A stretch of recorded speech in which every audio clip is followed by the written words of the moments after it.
Muy buenos días, querido profesor. En esta oportunidad, mi persona y mi grupo vamos a exponer sobre el presente trabajo de investigación respecto del decaimiento del vínculo matrimonial por el causal de violencia física o psicológica.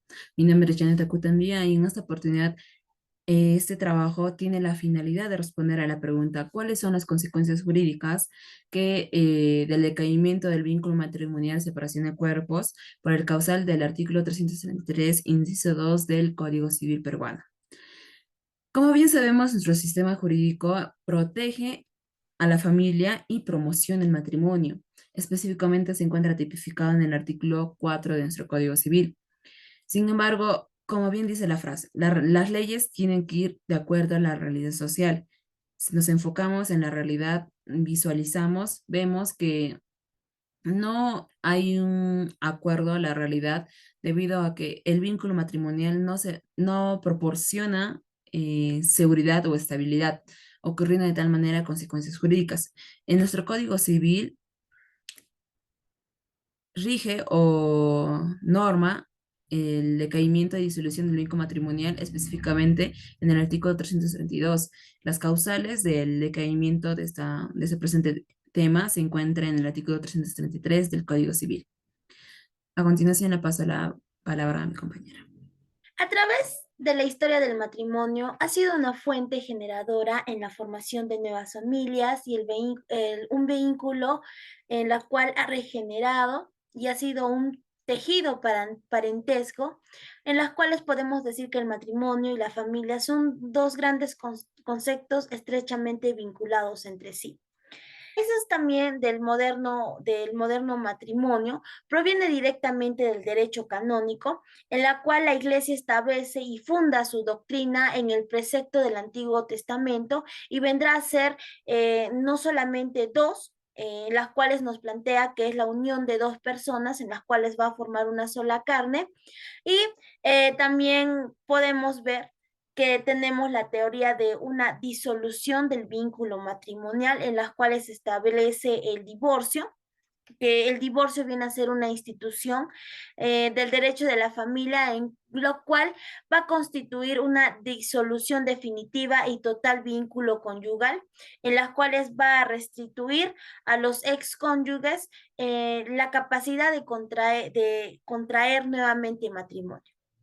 Las causales de una disolución matrimonial: el matrimonio se puede disolver de forma natural por la muerte, ya sea biológica, legal o muerte presunta, y de esta forma se da un divorcio.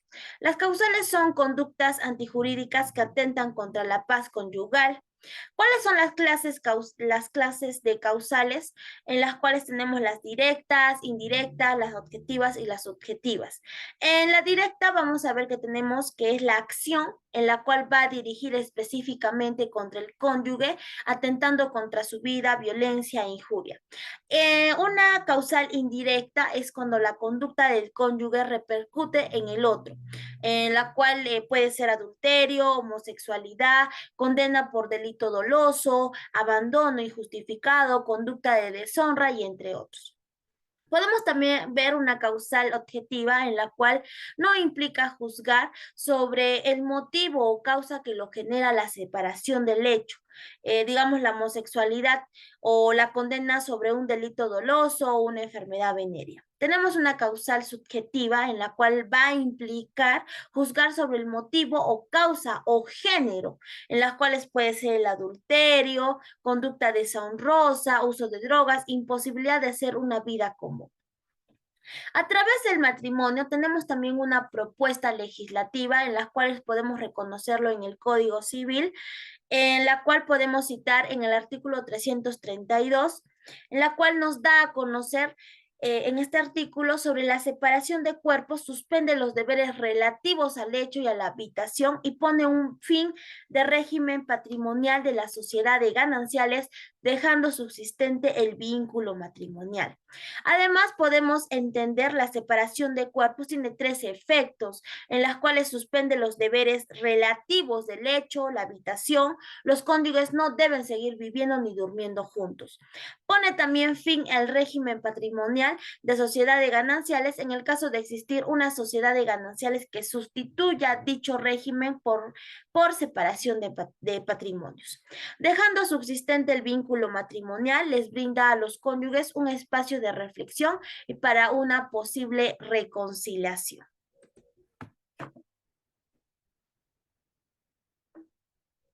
Según el código. El hacer una vida en común involucra que los cónyuges compartan, se entreguen mutuamente con el fin de lograr una integración familiar en la que se sustenten sus vivencias. También podemos decir que la vida en común, según la legislación francesa, la consideran como una cohabitación. Esto quiere decir que es una vida tradicionalmente concebida con el compartir de los esposos. En una doctrina brasileña nos habla acerca de una existencia de amor y afecto que tiene la pareja, en donde existe una exclusividad tanto con cónyuges como con los hijos. La vida en común es clave para el matrimonio, ya que sin esta el significado y propósito desaparecen. La vida en común involucra un conjunto de afectos dentro de la convivencia en la que todos los integrantes de la familia se reparten también las obligaciones del hogar, esto con el amor y el respeto que se merecen. En caso no existiera esta vida en común, se podría hablar de una imposibilidad de hacer vida en común, en la cual hay una causal de divorcio. Continuando con la separación de cuerpos, la separación de cuerpos, o también llamado divorcio relativo, implica que los cónyuges no cumplan con los elementos principales o el fin del matrimonio, que es realizar una vida en común. Existen casos en los que las parejas llegan a situaciones límites en las que hacen que sea mejor separarse, ya que el seguir unidos genera un conflicto. Es importante reconocer que la separación legal que no rompa con el vínculo matrimonial y solo suspende los deberes del hecho y la cohabitación, dejando la posibilidad que exista una reconciliación. Bueno, para la doctrina francesa, la separación de cuerpos es una decisión netamente judicial que se realiza debilitando el matrimonio, en el que se autoriza que los cónyuges a vivir separados. Bueno, en conclusión podríamos decir que la separación de cuerpos es un debilitamiento del vínculo conyugal, que sin llegar a romperlo permite a la pareja vivir por separado, poner fin a la sociedad de gananciales, y también en caso de haberla, ¿no? Y darles un momento de reflexión para una posible reconciliación. Todo ello es un producto de una imposibilidad de hacer una vida en común. Gracias. Viene lo que viene a ser el derecho al libre desarrollo de la personalidad. Ahora, para poder saber ese tema tenemos que tener en claro dos cosas. Que la libertad humana se da en base a la característica intrínseca de que es una persona humana. O sea, no podríamos hablar de libertad sin hablar de persona humana al mismo tiempo. Ahora, esta persona humana busca su manera de desarrollo personal para que le cause algún tipo de bienestar necesario para su vida propia, ¿no? Pero hay que tener en claro lo siguiente, que digamos la búsqueda de este tipo de cosas o acciones para que esta persona se sienta de una manera desarrollada, tiene que estar dentro de la legislación peruana. ¿Cómo así? Tiene que ser todo tipo de acción positiva que no recaiga en la afectación a otras personas o a otros seres, digamos, ¿no? De su entorno social. ¿Por qué? Porque con esto hace que se pueda proteger incluso las situaciones o los intereses jurídicos de las demás personas. Ahora, ya habiendo establecido el punto de partida, tenemos que también decir que este derecho está íntimamente expreso dentro del artículo 2 inciso, ¿no? Y todo ello, sobre todo en un buen ambiente y además sin violar ese sentido de buena convivencia con su cónyuge, porque en caso violaría este tipo de fidelidad, estaría yendo para ser una posibilidad para solicitar la separación o el divorcio, de hecho, tanto por uno de los cónyuges, ¿no?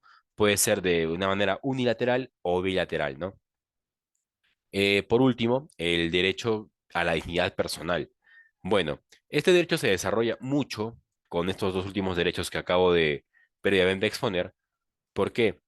Porque establece más que nada cómo es la convivencia social que tienen todas las personas, ¿no? Aparte tenemos que para tener este tipo de derechos hay dos tipos de dimensiones.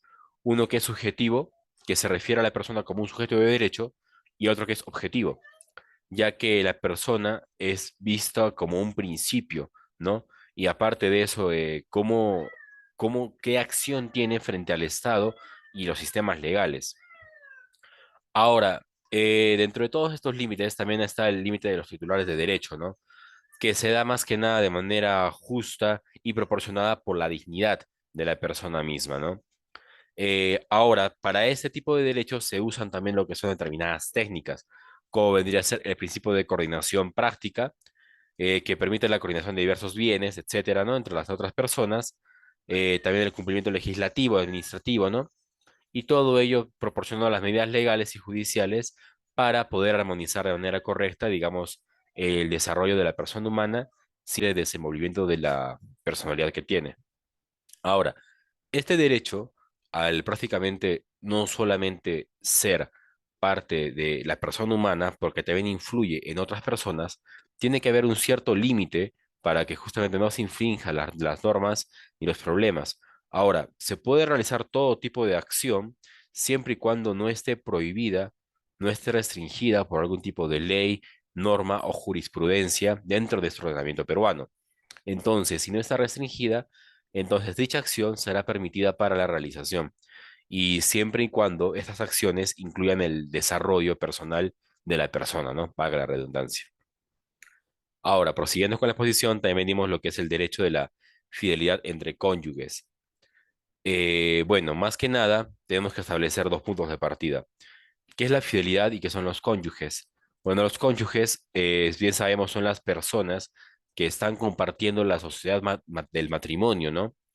Y esto hace de que esta fidelidad sea un vínculo que ambos crean para que justamente la institución del matrimonio sea una especie de característica de monogamia, ¿no? Ahora, también tenemos que tener que dentro de nuestro ordenamiento jurídico, mediante la adopción de la ley número 27.495, se refiere más que nada a la extinción o cese de la convivencia sin voluntad de unión. O sea, eso es cuando ya hay algún tipo de problema o altercado, ¿no? Dentro de la convivencia entre los cónyuges, ya sea de manera unilateral o bilateral. Punto 9. Análisis de los incisos 2 del artículo 332 del Código Civil, causal de violencia física o psicológica. La separación de cuerpos difiere del divorcio, en que no rompe el matrimonio, solamente relaja ese vínculo que existe entre ellos. Los dos esposos siguen casados, pero viven separados. A eso es lo que refiere la separación de cuerpos. Todas las obligaciones nacidas del matrimonio subsisten, excepto los que se relacionan con la vida en común.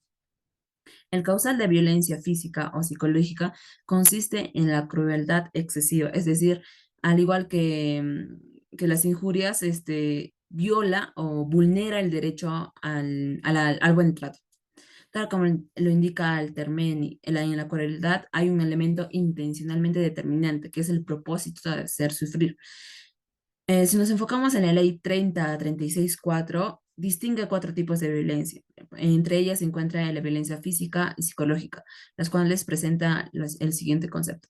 La violencia psicológica, acción o conducta donde controla y aísla a la persona para humillarla o avergonzarla y causarles daños psíquicos.